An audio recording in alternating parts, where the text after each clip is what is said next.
السلام علیکم ورحمۃ اللہ وبرکاتہ۔ بسم اللہ الرحمن الرحیم۔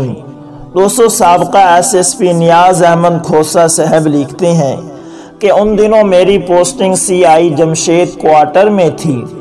ایک دن ہمارے کوٹ محرر AC اکبر نے مجھے بتایا کہ سر، ہماری ایک جج صاحبہ ہیں، ابھی نئی امتحان دے کر جج لگی ہیں، بڑی شریف اور خاندانی لڑکی ہیں، وہ آپ سے ملنا چاہتی ہیں۔ میں نے کوٹ محرر کو بے رخی سے کہہ دیا کہ کسی دن بھلے آپ ان کو دفتر لے آنا۔ کچھ دنوں بعد کوٹ محرر اکبر دوبارہ آیا اور کہا کہ سر، اگر آپ ناراض نہ ہوں تو ایک بات کروں۔ میں نے کہا، آپ بتاؤ کیا بات ہے؟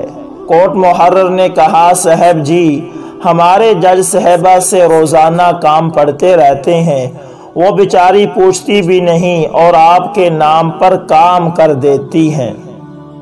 جج صاحبہ آپ کے دفتر آنے سے شرما رہی ہیں، اس لیے آپ کبھی میرے ساتھ چلیں، ان کا چھوٹا سا کام بھی ہے، آپ وہ بھی کر دینا۔ میں نے کہا، صدیق صاحب ٹھیک ہے، کسی دن چلیں گے۔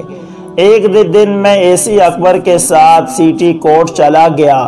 جیسا کہ اکبر پہلے ہی جج صاحبہ کو بتا چکا تھا، جج صاحبہ اپنے چیمبر میں بڑے اتفاق سے ملی۔ واقعی جج صاحبہ بڑی نازک، نفیس، عزت دار اور ایک شریف گھرانے کی نوعمر لڑکی تھی۔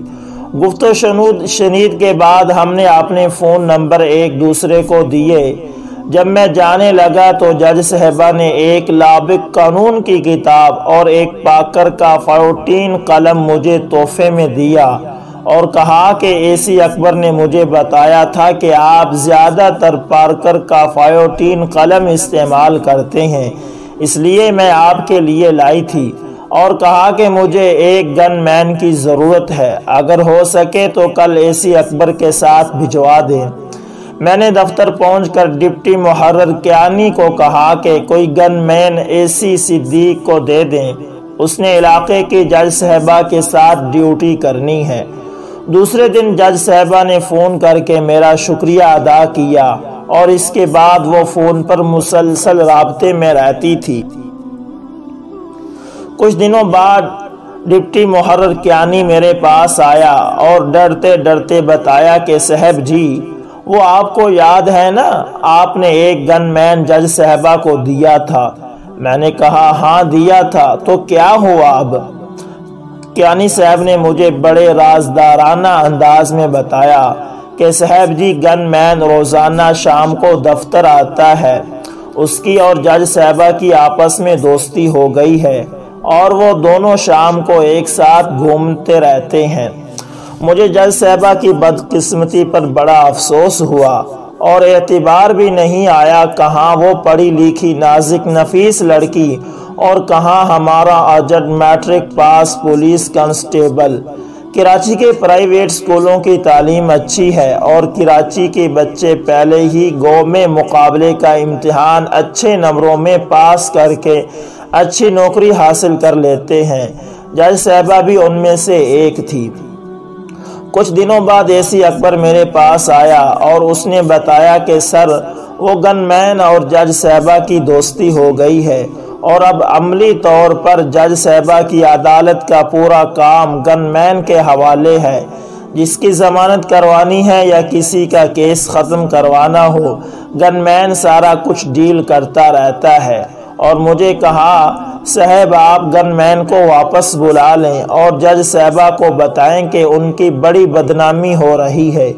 میں نے صدیق کو جواب دیا کہ اکبر صاحب، یہ ہمارا کام ہے نہیں، جج صاحبہ بچی نہیں ہے جو میں اس کو اس کے پرسنل معاملات پر بات کروں۔ یہ سلسلہ چلتا رہا۔ ڈپٹی محرر کیانی الگ سے خبریں لاتا اور کوٹ محرر الگ سے۔ جج صاحبہ کی بے وقوفی اور گن مین کس طرح اس تعلق کو کیش کر رہا تھا اور ناجائز فائدہ اٹھا رہا تھا، میں دونوں پر سخت ناراض تھا۔ 2 سال بعد ایک دن کیانی صاحب کچھ تصویریں میرے پاس لایا اور میرے ٹیبل پر پھیلا کر رکھتا گیا۔ تصویریں جج صاحبہ اور گن مین کی خفیہ شادی کی تھیں۔ کیانی صاحب نے بتایا کہ سر جج صاحبہ نے گن مین سے شادی کر لی ہے اور گن مین باہر کھڑا آپ سے ملنا چاہتا ہے۔ میں نے اسے بلا لیا۔ میں پہلی دفعہ گن مین کو دیکھ رہا تھا۔ وہ 25-26 سالہ نوجوان لڑکا تھا۔ وہ چہرے سے ہی بڑا چلاک اور لڑاکو لگ رہا تھا۔ میں نے اسے کہا تم کو اس لیے یہاں سے نہیں بھیجا گیا تھا کہ وہاں جا کر یہ گل کھلاؤ۔ بہرحال جو تم نے کیا اچھا نہیں کیا۔ اور مزید کہا کہ وہ شریف لوگ ہیں اور تم نمبر 1 کے بدماش لگ رہے ہو۔ یہ نباہ کب تک ہوگا؟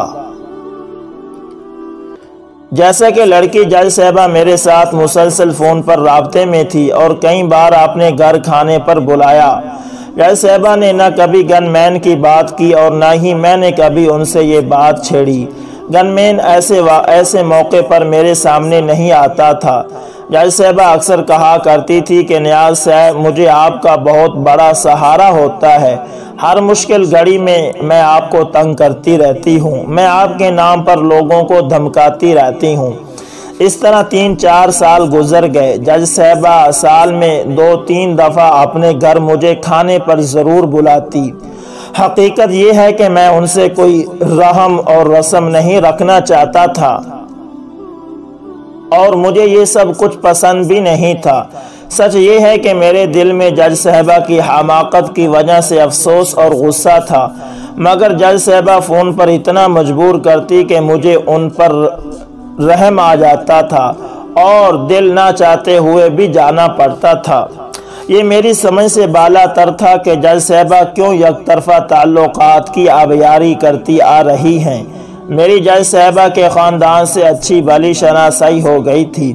میں نے اپنے موبائل فون پر کچھ خاص نمبروں پر الگ رنگ ٹون سیٹ کی ہوئی تھی، جن میں میرے سینٹر افسران، سینئر افسران، میرے دفتر اور میری فیملی کے نمبر تھے۔ باقی نمبروں پر فون سائلنٹ موڈ پر رہتا تھا۔ ایک دن صبح جب میں نے فون دیکھا تو اس پر بے تحاشا جج صاحبہ لڑکی کی مس کالز تھی۔ میں ابھی سوچ ہی رہا تھا کہ ان کو جوابی فون کروں۔ میں نے ٹی وی آن کیا تو خبر چل رہی تھی کہ لڑکی جج صاحبہ کی لاش پنکھے سے لٹکی ملی ہے اور ان کی لاش پوسٹ مارٹم کے بعد تدفین کے لیے ان کے گھر روانہ کر دی گئی ہے۔ میں نے جوابی فون جج صاحبہ کے نمبر پر کیا مگر وہ بند تھا۔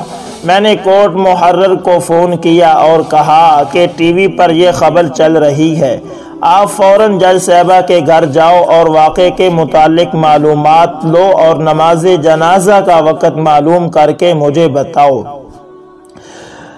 اکبر نے جج صاحبہ کے گھر جا کر بتایا اور سارا پتہ کیا۔ جج صاحبہ کا جنازہ ہو چکا تھا اور اہل خانہ، رشتہ دار، وکلاء اور کافی تعداد میں جج صاحبان تدفین کے لیے جا رہے تھے اور بتایا جا رہا تھا کہ یا تو جج صاحبہ نے خود موت طے کی ہے یا ان کو جان سے مارا گیا ہے۔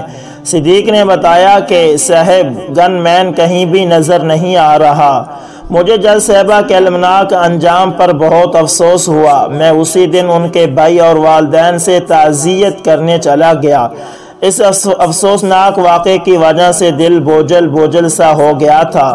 مجھے یقین ہی نہیں آ رہا تھا کہ جس گھر میں وہ مجھے بار بار نیاز صاحب کہا کرتی تھی اب وہ اس دنیا میں نہیں ہے۔ اس دن پہلی بار مجھے اندازہ ہوا کہ زندگی کتنی بے وفا چیز ہے۔ رات کے وقت جج صاحبہ کے فون سے میرے فون پر جو کالیں آئی تھی تو مجھے تو یہ اندازہ نہیں تھا کہ جج صاحبہ اس دنیا سے چلی جائیں گی، لیکن یہ میں چیک کرنے کے لیے میں نے پوسٹ مارٹم رپورٹ چیک کی تو اس میں جج صاحبہ کے مرنے کا وقت غیر مبہم تھا۔ میں نے اپنا ایک افسر بھیج کر پوسٹ مارٹم کرنے والے میڈیکل افسر سے معلومات لی تو پتہ چلا کہ جج صاحبہ کی باڈی کے ساتھ کافی جج صاحبان اور وکلاء اسپتال آئے تھے۔ انہوں نے پوسٹ مارٹم نہیں ہونے دیا اور باڈی رسمی کارروائی کے بعد گھر لے گئے ہیں۔ کچھ دنوں بعد جج صاحبہ کے بھائی نے مجھے فون کیا کہ نیاز صاحب ہم گھر والے آپ کے پاس آنا چاہتے ہیں، کچھ باتیں بتانی ہیں۔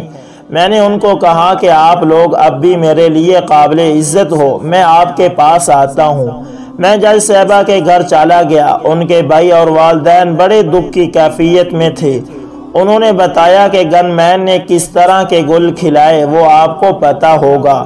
پتہ نہیں جج صاحبہ کیسے گن مین کے چکر میں آ گئی۔ جج صاحبہ نے پہلے چھپ کر نکاح کر لیا، بعد میں والدین کو بتا دیا۔ عدالت اور گھر میں گن مین کا حکم چلتا تھا۔ ان کے مطابق جج صاحبہ گن مین کے آگے بلیک میل ہو گئی تھی۔ گن مین جج صاحبہ کو بہت مارا پیٹا بھی کرتا تھا۔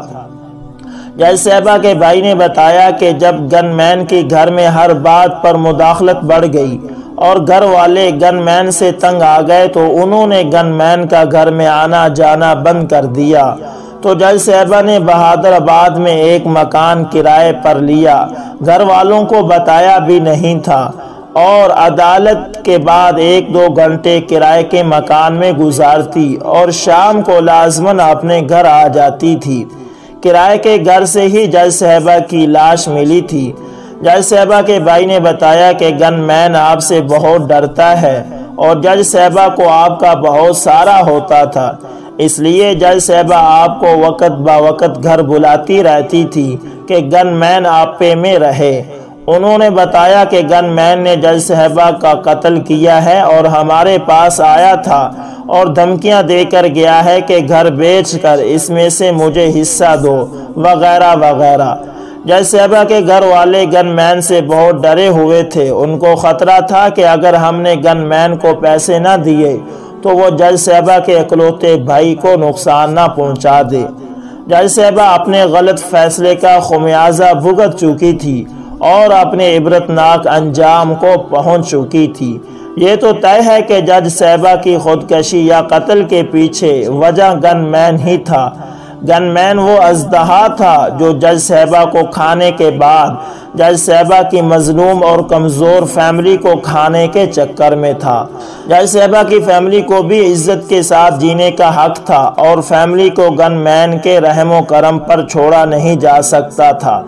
اگر زندگی میں جج صاحبہ اپنے مسائل اور پریشانیاں مجھ سے شیئر کرتی تو گن مین جیسے بدقماش بندے سے نمٹنا کچھ بھی مشکل نہیں تھا۔ اللہ پاک نے ہمیں اتنے اختیارات اور طاقت اسی لیے تو دی ہے کہ ظالم لوگوں کو سبق سکھایا جا سکے۔ میں نے گن مین کو بلا کر پوچھا کہ جج صاحبہ کو کیا ہوا تھا۔ اس نے بتایا کہ میری جج صاحبہ سے شادی سے پہلے اپنے گاؤں میں منگنی ہو چکی تھی۔ میری والدہ اصرار کر رہی تھی کہ اس لڑکی سے شادی کر لوں۔ جج صاحبہ نہیں مان رہی تھی۔ واقعے کے دن ہمارا اسی بات پر جھگڑا ہو گیا اور مجھے گھر سے نکال دیا۔ میرے جانے کے بعد جج صاحبہ نے یہ سارا کام خود کیا ہے۔ میں نے گن مین کو کہا کہ جس سے تمہارا رشتہ تھا وہ تو اب اس دنیا سے چلی گئی ہے، پھر تم کیوں اس کے گھر والوں کو تنگ کر رہے ہو؟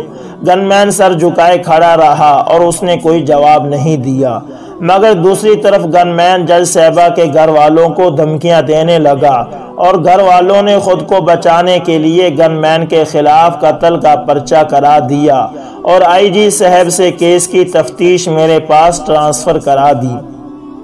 ہم نے گن مین کو گرفتار کر لیا، جیسا کہ کیس میں کوئی گواہ نہیں تھا اور جلد بازی کی وجہ سے جج صاحبہ کا تفصیلی پوسٹ مارٹم بھی نہیں ہو پایا تھا۔ میں ڈبل مائنڈڈ تھا، پھر بھی جج صاحبہ کی فیملی کو گن مین کی بدمعاشی سے بچانے کے لیے جیسے تیسے کر کے گن مین کو جیل بھیج دیا۔ جیسا کہ گن مین میرا ماتحت تھا، محکمہ جاتی کارروائی کے بعد اس کو ڈسمس بھی کر دیا۔ تفتیش کے دوران گن مین کو کئی بار مار کھانی پڑی اور وہ آخر تک اپنے بیان پر قائم رہا کہ میری غیر موجودگی میں جج صاحبہ نے خود یہ گل کھلائے ہیں۔ دوسری جانب ہم نے جج صاحبہ کے وارثان کو قبر کشائی کے لیے راضی کرنے کی کوشش کی، مگر وہ اپنے جذباتی لگاؤ کی خاطر نہ مانے۔ پولیس کے سامنے اب جج صاحبہ کا قتل کیس بند ہو چکا تھا، اس کا کوئی وکیل بھی نہیں کھڑا ہو رہا تھا۔ ویسے ایک پولیس کانسٹیبل اتنی بڑی مصیبت سے کہاں فیس کر سکتا ہے؟ تنخواہ اتنی قلیل ہوتی ہے کہ ملنے کے دوسرے دن ہی جیب خالی ہوتی ہے۔ گن مین کو اللہ پاک کا شکر ادا کرنا چاہیے تھا کہ اللہ پاک نے ایک نعمت خداوندی جج صاحبہ کی صورت میں اس کے حوالے کی تھی۔ جج صاحبہ نے آگے چل کر ہائی کورٹ کا جج بننا تھا۔ گن مین اور اس کے بچوں نے عیش اور عزت والی زندگی گزارنی تھی، مگر گن مین کو اتنی عقل کہاں تھی؟ وہ انڈے کھانے کے چکر میں نہیں تھا، وہ تو پوری مرغی کو ہڑپ کرنے کے چکر میں تھا۔ مجھے ایک دن میرے انسپیکٹر نے بتایا کہ سر گارڈن ہیڈ کوارٹر میں گن مین کا کوارٹر میرے قریب ہی تھا۔ گن مین کے جیل جانے کے بعد اس کی والدہ 2 وقت کے کھانے کے لیے بھی ترس گئی تھی۔ اس پر نئی آفت اس وقت ٹوٹی جب گن مین کو آپ نے ڈسمس کر دیا، اس کی تنخواہ بند ہو گئی اور اس کا کوارٹر کسی اور نے اپنے نام الاٹ کرا لیا اور گن مین کی والدہ سے زبردستی خالی کروا دیا۔ انسپیکٹر کی بات سن کر میری آنکھوں میں آنسو آ گئے اور انسپیکٹر بھی اپنے آنسو پوجنے لگا۔ میں نے انسپیکٹر کو کہا کہ اب گن مین کی والدہ کہاں ہے؟